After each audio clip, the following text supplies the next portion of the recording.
Shattered Space has released the DLC for Starfield. The long-awaited, the anticipated DLC for Starfield is here. I've not yet jumped into it. I'm jumping into it tonight. I'm very excited. PureXbox.com actually put this together and compiled what players are saying about Starfield Shattered Space so far. So we're going to go over that today. And then I also want to go over what the Square Enix guys said about Final Fantasy XVI. The Tokyo Game Show was last week. Final Fantasy XVI was one of those games that we were thinking, that was rumored, that a lot of people were expecting to come to Xbox. We know that Square Enix really wants to go multi-platform here with a lot of their games. So let's go over that. But before we do, don't forget to hit that like button and jump into this. Don't forget to hit that like button and jump into this channel. What are we talking about here? Don't forget to hit that like button, guys, and share this channel. That's the word I was looking for. Share this channel with your friends. My name is X1 the Gamer. We do videos like this all the time. We also got a Discord. Jump into that. I will pin it in the comments below.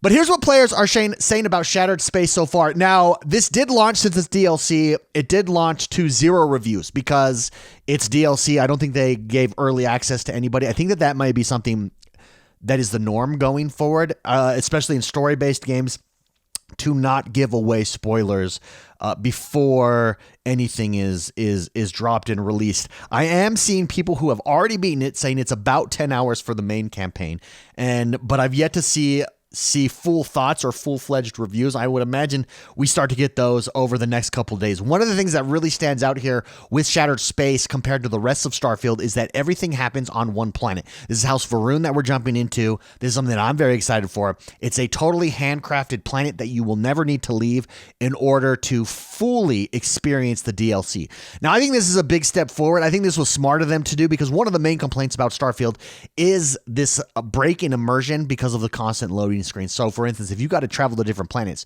you got to first jump out of the planet, loading screen to get into space, loading screen to get back onto the next planet, or loading screen rather beyond that. If you got to go to the different galaxies and universes, but different galaxies, then or different systems. That's what I'm looking for. Man, I'm struggling today. If you've got to go to different systems, then you jump out of the planet into space, that's a loading screen. Then jumping to the next system is another loading screen. Then jumping into the next planet is another loading screen. So that you can see how that does break immersion. I think that's one of the most legitimate criticisms about Starfield that there's. Other than that, I think Starfield is something special. I think that when all is said and done, when Starfield is complete in its entirety, it is going to be a top-tier game. I think it's going to be seen as a classic. I think it's going to be seen as this next step that Bethesda is taking here with support of a single-player franchise for a decade or more, planned from the beginning. And that's why I think that that's going to be there.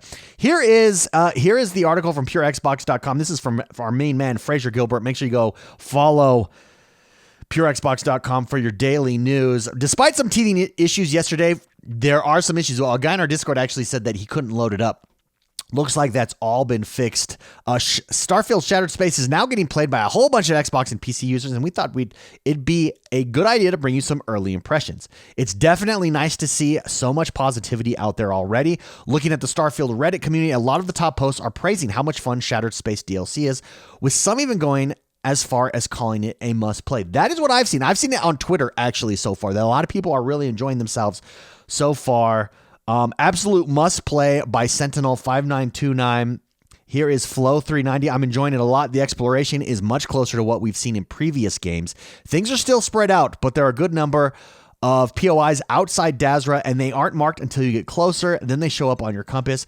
I think they've done a good job on it based on my 3 hours of playing as well. I'll be hopping back in after launch. It feels way more, Rye Dormain saying, it feels way more along the lines of a classic Bethesda RPG. I mean, I think that's why they made the decision for a handcrafted planet. One of the criticisms for Starfield was that the exploration didn't feel as good as a Fallout or a Skyrim.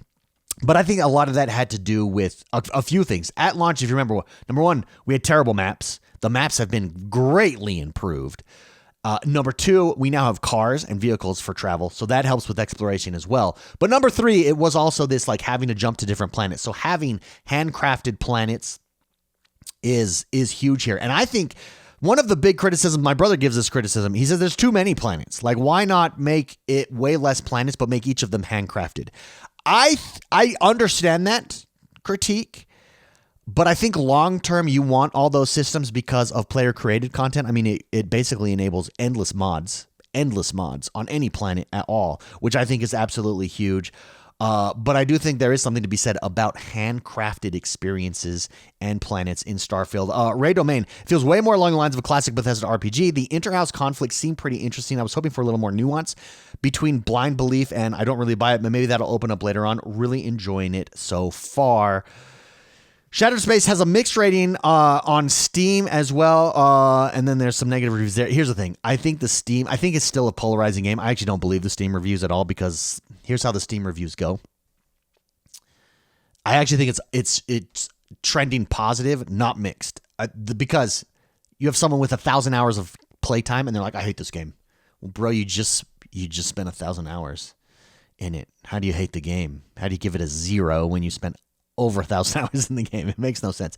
But there you go. That's so far the first impressions of Starfield Shattered Space. Again, decisions I like that they made. Number one, House of Va'ruun. House of Va'ruun is the most interesting of the houses that we've experienced so far in Starfield. I actually married Andrea, who is of House Va'ruun. Then I went to my NG Plus save. I think I'm going to go back before I jump into Shattered Space so that I can be with Andrea because she's my companion and take her to House Va'ruun because I'm sure you get a wildly different interaction there. I'm going to be very curious because they did allude to the fact with Andrea as I married her that she one day would have to make a decision. And she makes that clear to you. Hey, don't make me pick you over House Va'ruun. I'm going to pick House Va'ruun.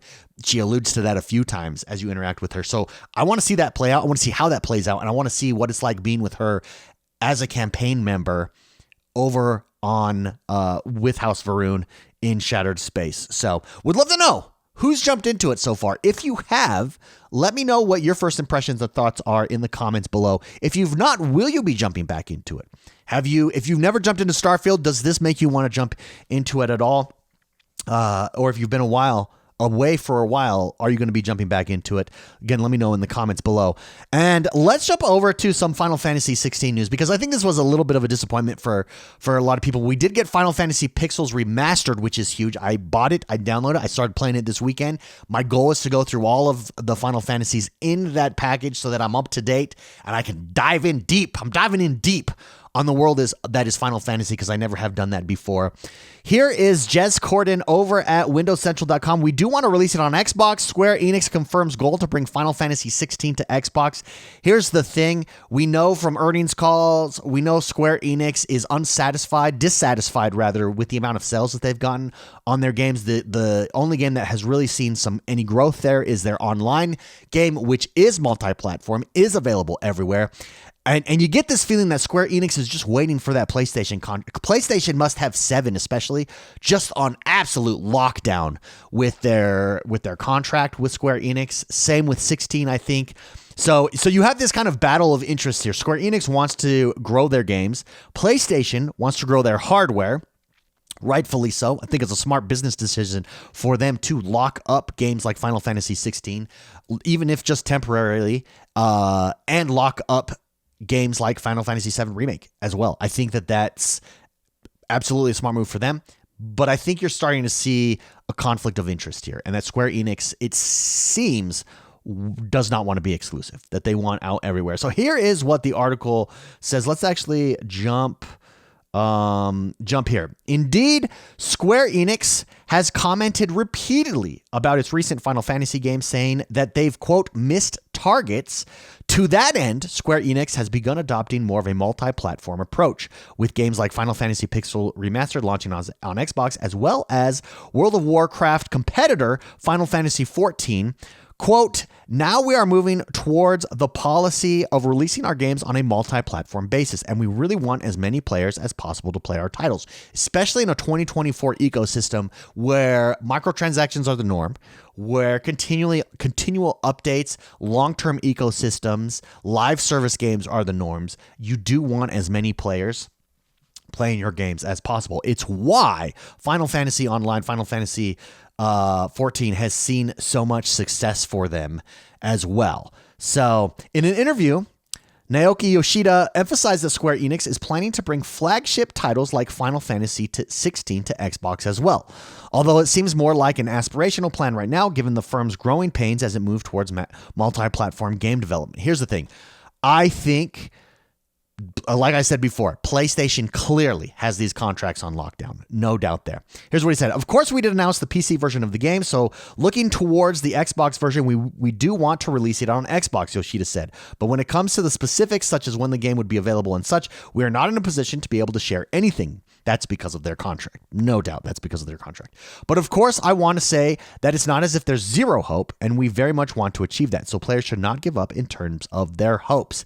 I do think it's inevitable, just given the way that Square Enix is talking here, given their financials that they shared or their numbers during their earnings call, given their desire to want to be everywhere. They're not hiding the ball here. I think PlayStation is very savvy. I think PlayStation is very smart, and I think PlayStation has this on lockdown. So it's going to be interesting to see how long those contracts are for, when this is actually able to come to platforms like Xbox, and what happens from there. What games go to Game Pass, what games don't go to Game Pass. I would imagine if a Final Fantasy VII ever unlocks and it's multi-platform, I think it would be probably well worth it to get that or 16 on Game Pass, just as extra incentive here. Although a lot of people have already played that. I don't know, maybe not. But future Final Fantasies, as they drop day one, why not have them drop on Game Pass? I think it would be huge enticement. It doesn't prevent you, if you're a Square Enix, doesn't prevent you from having your game multi-platform, just means that you have it now on Game Pass as well, which is a huge incentive for Xbox and Microsoft. We'd love to know what you guys think. Do you think that this is ever going to happen? Do you think PlayStation is not going to let it happen, that they're just going to triple down here and offer a deal that Square Enix can't resist? Let me know in the comments below. I think Xbox is doing a great job going after courting studios like and publishers like Square Enix, courting the Asian market. I think this is the most aggressive we've seen them since the Xbox 360. So I'm happy and I'm hopeful and I'm looking forward to jumping into all of the Final Fantasies that we've been denied here on the Xbox platform. That does us for today, everybody. Hit the like button, subscribe to the channel, and I'll see you next time. Bye-bye.